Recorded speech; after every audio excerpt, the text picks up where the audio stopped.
Partner, Senator Marcoleta, kahapon, ang daming nag-comment nating mga kayubi na mukhang mas napapansin nila ng mga kayubi natin, napapansin nila ng mga kayubi natin, partner attorney Rene na mas magaling pa yung yung si Senator Marcoleta doon sa resource person. So yung pag-present ni Senator Marcoleta ba, partner, sa atin, pakipaliwanag nga po sa atin ng fake witness sa inquiry kahapon. Ano ba ang ano mo dito, paliwanag na naayon sa batas? And si Orly, yung witness, may criminal liability po ba, Attorney Bueno?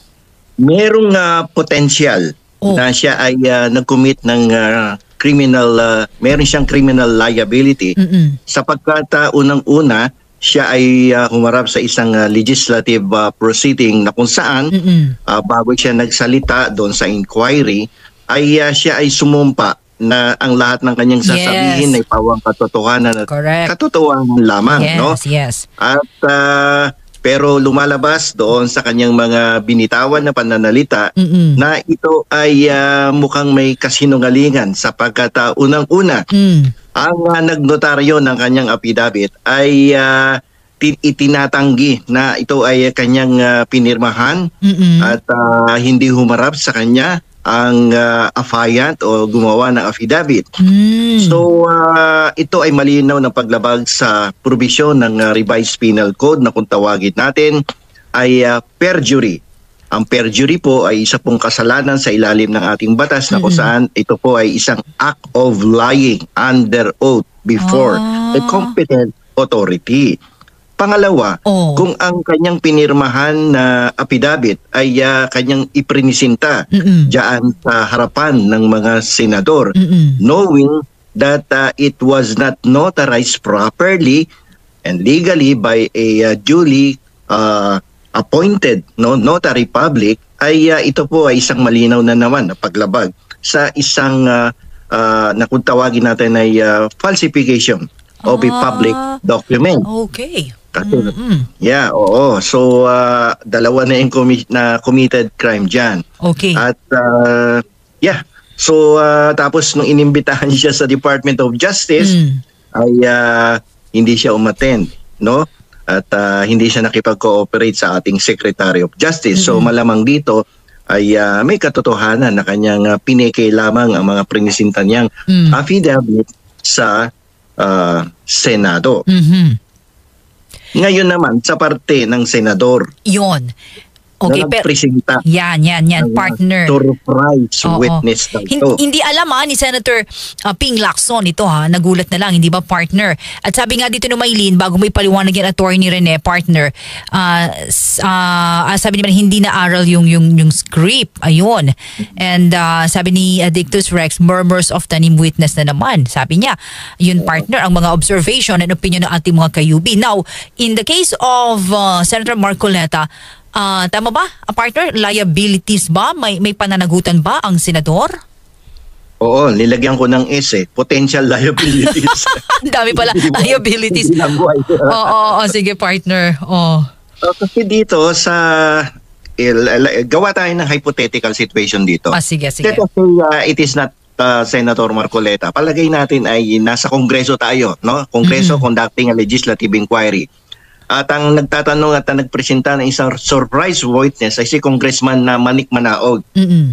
At itong si Manik Manaog na to, siyempre bilang isang kongresista at isang abogado, ay may katungkulan sa ilalim ng Code of Conduct and Professional Responsibility ng ating na sinumpaan niya sa ilalim ng batas, no, bilang isang abogado. Ay examine mo yan. You need to exercise due diligence, no? At dapat very careful ka dyan. If you will be presenting a surprise witness, dapat inusisa mo mabuti ang mga ebidensyang ipipresenta, documentary, and yung testimonial niya sa harap ng Kongreso, kung ito ba ay may mga katotohanan. So, siyempre, pag nag-present sa'yo ng affidavit yan, tatanungin mo, kailan mo to in-execute, saan mo pinirmahan, sino ang nagnotaryo, ano ang lugar. Tapos i-double check mo yan. I-bet mo talaga, no? Magkakaroon ng betting process yan para malaman mo ang buong katotohanan na nilalaman ng affidavit. Tsaka mo siya ipipresenta sa surprise witness kasi mahirap nang mapahiya Kasi buong bansa ang nanonood dito sa legislative inquiry. Oh. So si Congressman Manik Manaog, dapat ganun ang ginawa niya. At hindi lang yun. Kung si Congressman Manik Manaog, habang binabasa ang kanyang affidavit laban sa isang senador o laban sa isang kongresista, ay kapag nagkakamali ay tinuturuan pa ni Congressman Manik Manaog. Ito ay malinaw na parang ikaw ay umaakto bilang isang abogado at nagtuturo ka pa, nagko-coaching ka pa. Yan may pinagbabawal kapag ikaw ay umati ng isang trial. Na ikaw ay magtuturo sa isang testigo sa harapan ng huwes. Pero kung makikita ninyo, hypothetically, kung ikukumpara doon sa kaso ni Senador kay Congressman Manik Manaog, minsan nga may pagkakataon na lumapit pa ang kongresista na ito ang basahin mo, paragraph 20, blah, blah, blah. Ulitin mo, gano'n, di ba? So meaning to say, kung mabibisto ng Kongreso na walang katotohanan, may false testimony on the part of the resource person. So, nag-commit siya ng perjury. Bakit? Kasi that is an act of lying before a competent authority. Okay? So, ano naman ang kasalanan ng kongresista na si Manik Manaog? Partner. Siyang nagbigay ng surprise witness. Siya ay magiging liable sa subornation of perjury sa ilalim ng ating revised penal code. Yan ay the act of inducing, convincing a person who presented pure lies before a competent authority na nagbigay ng puro kasinungalingan under oath. At yan ay kinumbinse ng isang ni Congressman Manik Manaog na sige, tumestify ka dito, ako bahala sa'yo, ikaw ang surprise witness ko, pero ito sabihin mo, tuturuan kita, blah blah blah. Diba? At bilang isang abogado, ikaw ay makatungkulan na yan, busisiin mo pero hindi mo bunisisi. Bakit nga ba? Bakit nga ba, partner? Abogado ka, senador ka, bakit hindi mo inaral at binusisi? Bakit gano'n? Nagkaganoon, partner, attorney? Yun na nga ang aking pinagtataka kung bakit walang due diligence dito at hindi sinunod yung tamang vetting process na ginagawa ng isang magaling na abogado bago humarap sa isang pagliliti sa hukuman. Lahat yan, nire-review mo ang dokumento. Lahat ng klaseng ebidensya ay babasahin mo. Double checking pa yan. Tapos uusisain mo ang iyong kliyente. O ano ba to? Ang testigo, uusisain mo, totoo ba lahat to? Huwag kayong magkakamali, magsisinungaling sa harapan ng huwes sapagkat kayo ay mapapahamak. Instead na wala kayong kasalanan, magkakaroon kayo ng criminal liability. Like for instance, yung falsification ng documents, magkakaroon ng perjury, at marami pang ibang pagkakasala. Tinan mo, partner, sabi ni Shiro Consaki, attorney, di lang pala sa budget may insertions, pati pala sa witness. Parang insertion of witness to, nabigla na namang bumulaga, na hindi naman kasama sa agenda, kaya pinilit si Senator Lacson na isingit itong testigo na to. Pero pinayagan. Sa bandang huli. Pero pinayagan, partner. Di ba?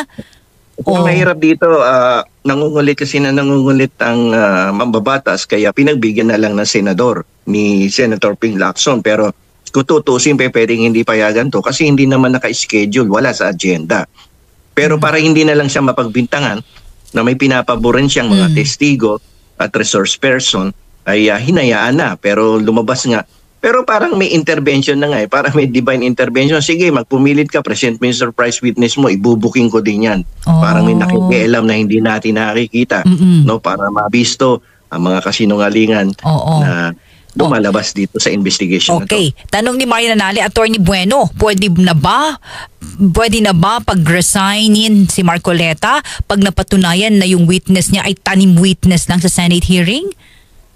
Alam mo, mayroong kakaharapin bukod doon sa subornation of perjury sa ilalim ng ating revised penal code, ay pwedeng magkaroon ng ethical, administrative, and criminal liabilities ang isang mababatas na mayroong ganyang klaseng pagbibigay suporta sa isang resource person na napatunayan na nagsisinungaling at walang katotohanan ng mga binibitawang pananalita sa harapan ng mga nag-iimbestiga. Tama. So yan ay bukod sa paglabag doon sa kanyang sinumpaang tungkulin bilang abogado, yan din ay paglabag doon sa Code of Conduct and the standards ng professional responsibility diyan sa ating mataas na kapulungan. So pwedeng maghain na reklamo sa Ethics Committee laban sa isang senador na katulad na nangyari dito nakarang araw kahapon. Tama ka, partner, Attorney Bueno, kasi sabi nga ni Simple Man, sino po bang chairman ng ethics? Dapat imbestigahan si Marcoleta. Tama. Uy, partner, good evening muna sa atin.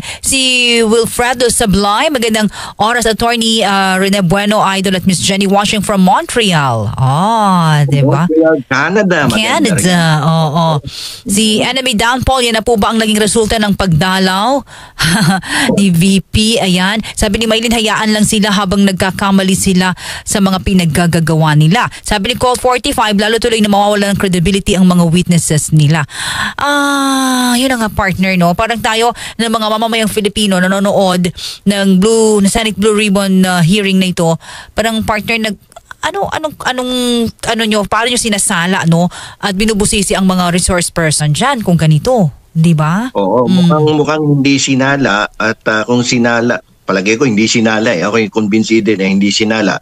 At mukhang ito ay isang peking testigo talaga na walang kinalaman at walang nalalaman at naiintindihan doon sa mga pangyayari tungkol dito sa bigayan ng pera sa mga inaakusahan na mga mambabatas.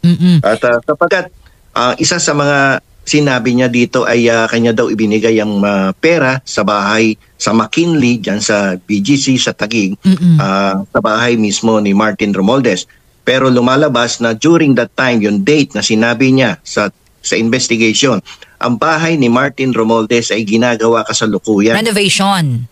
May renovation noong time na yon. So how come na makakapagpunta siya doon? Siyempre, maraming karpintero, maraming makakakita kung sino si Martin Romualdez na may kausap na isang tao kung may aabutan doon na mali-maleta na pera. So medyo mahirap nga yun. Siyempre, alam mo naman mga karpintero, mag-uusisa yan.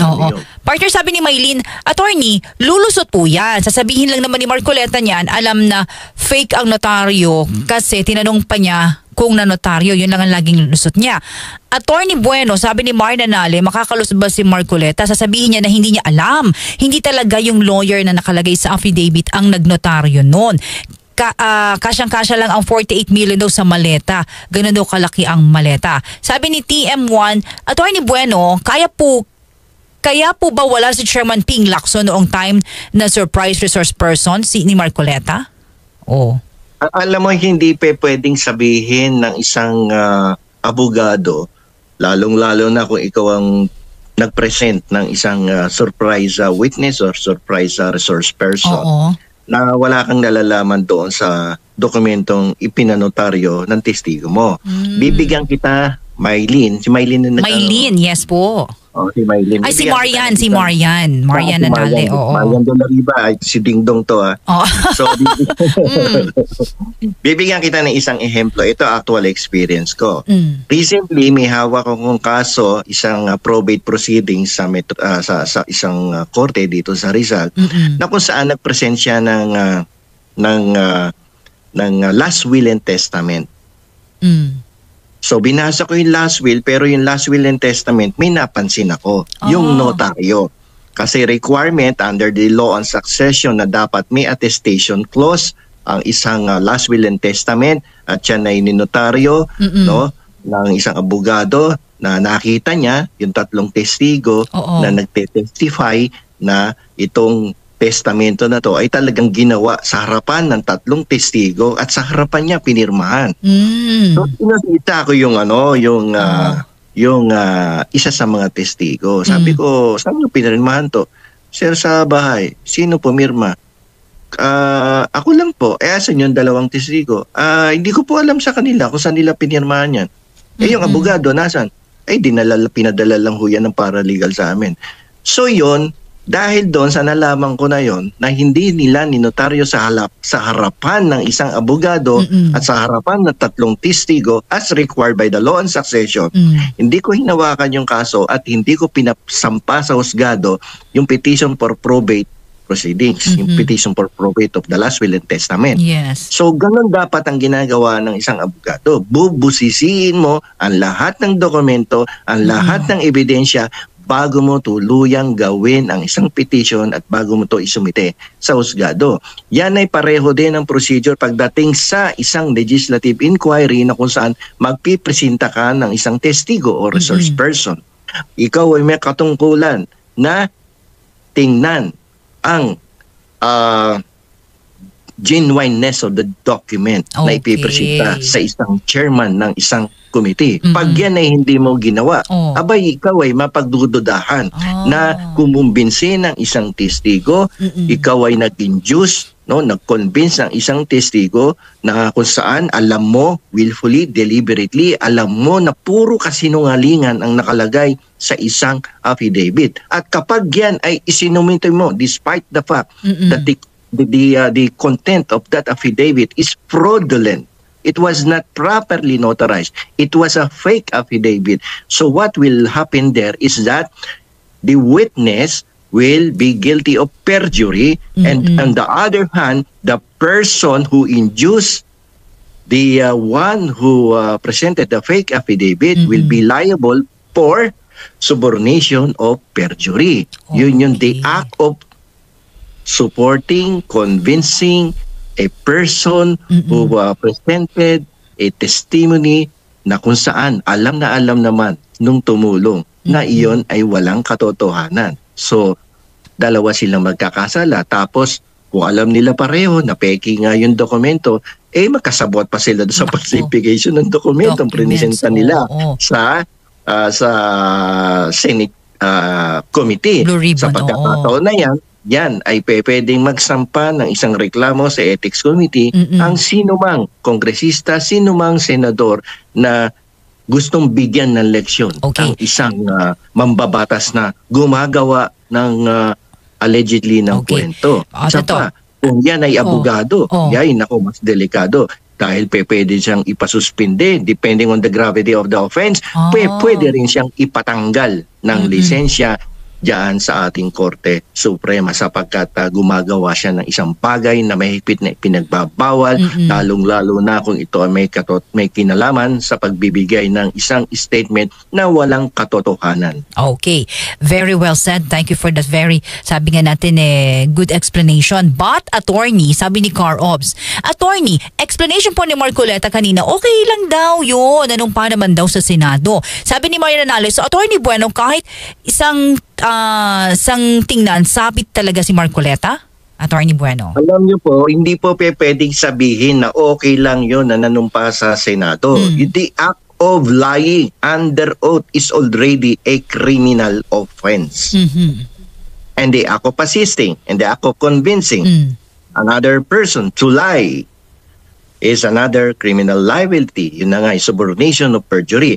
Ngayon, ipapaliwanag ko to. Baka may nakikinig ng mga law students, may mga abogado, tatanungin yan.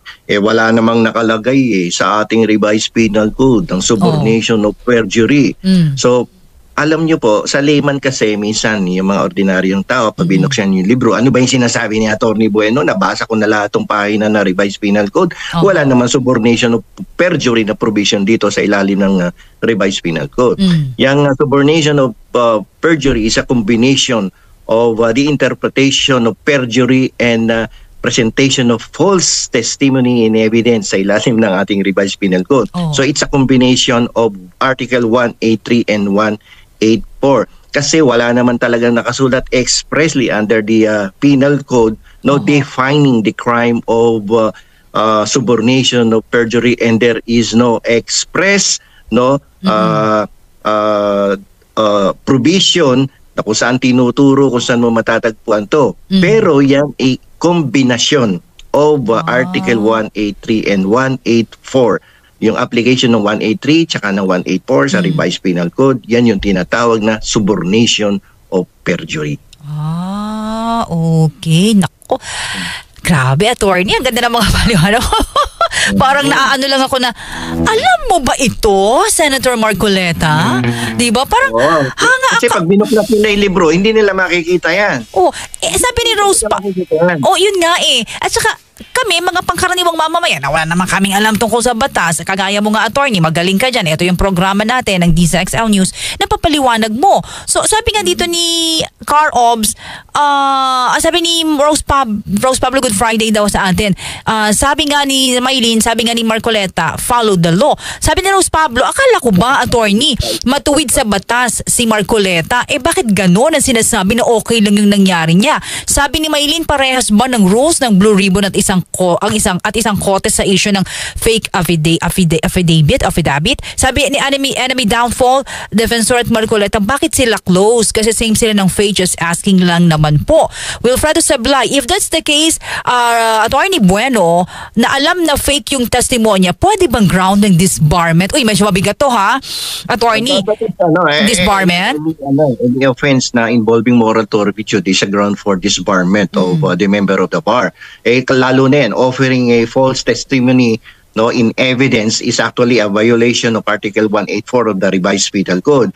Yung act of presenting a witness na kung saan alam mo mali o kasinungalingan na sasabihin, although that is under oath, that is a violation of Revised Penal Code, offering false testimony in evidence. Ano yan? Tapos, yung isa pa nga, yung subornation of perjury, so dalawa na ang violation mo. No, tapos alam mo falsified yan, no? You are conspiring, pwede pa nga yung potential pa yun. You are conspiring with another person, your witness, no, presenting a fake, falsified public document. Nako. Attorney, anong pwedeng gawin naman? Meron ba na gagawin dapat dito, Senator Ping Lacson or the Ethics Committee ng Senate? Itong ganito na you are, presenting a witness na ganito ang naging scenario o sitwasyon? It's actually up to any member of the Senate to institute a legal action against an erring senator na kung gusto nila, palagi mo, naniniwala sila that there was a violation of Article 184 of the Revised Penal Code, there was a violation of perjury under 183, and a combination of these two articles, yung subornation of perjury, ay ba, yan,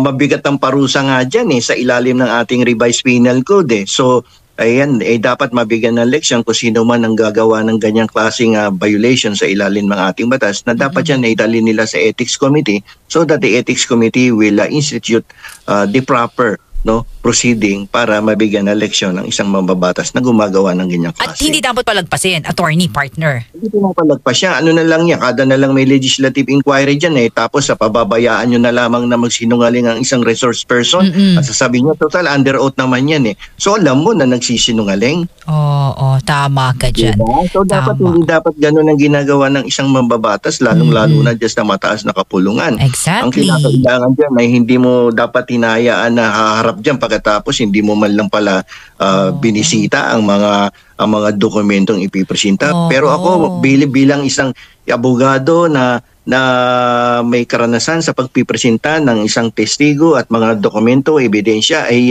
katungkulan mo na yan ay rebisahin mo, pag-aralan mo at reviewin mo at usistahin mo ang testigo kung kinakailangan upang malaman mo na may katotohanan lahat ng nandoon sa loob ng ebidensya, dahil yan kasama sa sinumpaan mong tungkulin bilang isang abogado at member of the bar. Tama yan. Punto mo yan, isang magaling na abogado, Attorney Bueno, at sa ating usapang batas. Now, kami naman ng mga mamamayang Filipino na nagtitiwala at bumoto, diba, sa ating senador o sa Senado, bigyan nyo naman kami ng katiwa-tiwala. At partner, hindi ganyan na senaryo sa Senado. Hindi ba? Kasi wala naman kaming alam sa batas Ano ba naman ang alam namin kung may presentan nyo yan? Pero nag-oobserba lang kami, katulad ng mga ka-UB natin, at pinapaliwanag ni Attorney Rene Bueno po na ating usapang batas ang ano pa na to, may kaakibat na pananagutan sa batas, Attorney Bueno. Attorney Bueno at Yusek Claire, maliwanag ang pagpapaliwanag sa batas. Salamat po, madami kaming natutunan sa inyo. Wow. Maylin, Maylin sabi niya, kung okay ako kay Senator Erich, file ko ng ethics. Kaso, kaya ba? Oo, ayan. Sabi natin, sabi niya, Marines. Enemy downfall. Ang problema po, Attorney Bueno, sa Pinas, ang batas, binababoy daw. Pati mga hatol may problema din. Nako. Ayan naman. Attorney, marami tayong nasasaksihan na ganyan na parang binabaliwala, binababoy ang mga batas na umiiral sa ating bansa. Yeah, I think it's about time for the members of the Senate to stop this kind of practice in our legislative department na kapag nagkakaroon ng legislative inquiry, kung sino-sino na lang mga resource person at testigo ang ipipresenta, pagkatapos puro kasinungalingan, fabricated stories ang ibibigay at nililinlang. Yan ay isang malinaw na paglilinlang sa taong bayan na pagkukunwari. Na kunwari, ito ang isang testigo, magsasabi ng ganito upang tirahin mo lang pala yung kalaban mo sa politika. Kahapon nga natutuwa nga ako at humahanga sa ating mga kayubi dahil yung obserbasyon nila ng mga tanungan nila kahapon, hindi sila, nagdududa sila sa ating Senator Marcoleta. Yan po, yung sa programang Usapang Batas na kung saan ay niliwanag nga po nitong si Attorney Rene Bueno na meron nga pong pananagutan dito si Marcoleta kay Orly Guteza kapag napatunayan po na ito'y tanim witness na halatang-halata naman dahil nga po mas kabisado pa ni Marcobeta ang mga pangyayari kaysa dito sa mismong nagdala ng pera kay Martin Romualdez. At nakita rin natin itong si Attorney Kimbo na sumesenyas ng tatlo na kung kailan kung ilang beses nagdala ng pera kay Martin Romualdez si Orly Guteza. So bakit tinuturuan at kino-coach ni Attorney Kimbo at ni Rodante Marcoleta itong si Orly Guteza? So malaki po talaga pananagutan dito at tingin ko ay meron din po akong nakitang video na kung saan ay meron pong sinasabi dito na parang mag-iiba na daw po ang ihip ng hangin. Ito po yung video, pakinggan po ninyo. Yung Maris nag-witness, yung naka-detail daw sila, security ni Congressman Saldico, sabi. Naku, abangan ninyo, mukhang may development yan. Mukhang nagsusulat na ng bagong affidavit. Ganun? Mukhang may bagong affidavit. Naku, itong witness na ito. At may ituturo. Kaya lang, baka iba na ituturo nito. Mukhang may ituturo kung bakit siya lumabas. Yung Marisa, diba? Baka po may iniiba na ang kanyang naratibo, iba na ang kanyang statement.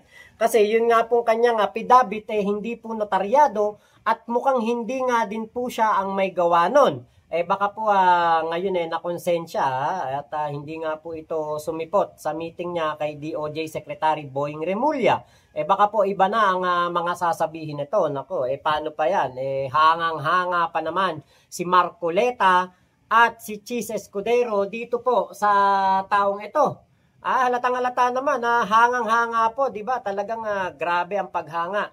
At talagang parang tinuturing nila itong isang bayani ng mga anti-kurakot kuno. Pero anti-kurakot lang sa panahon ni PBBM. Pero sa panahon ni Digong, parang mga pro-kurakot sila. So salamat po sa pagsama nyo dito sa aking vlog na ito. At thank you po sa video na ito ni Attorney Rene Bueno ng Usapang Batas. At marami tayong natutunan, marami tayong napag-alaman. At talaga palang yung mga ganito pong paglalabas ng mga false witness ay labag na labag po yan sa ating batas. Ba't hindi alam ni Marcobeta yan? Abogado naman yun. So yun lamang po. Thank you. Mama chup chup. Love you. God bless us all Pilipinas. God first. Salamat po.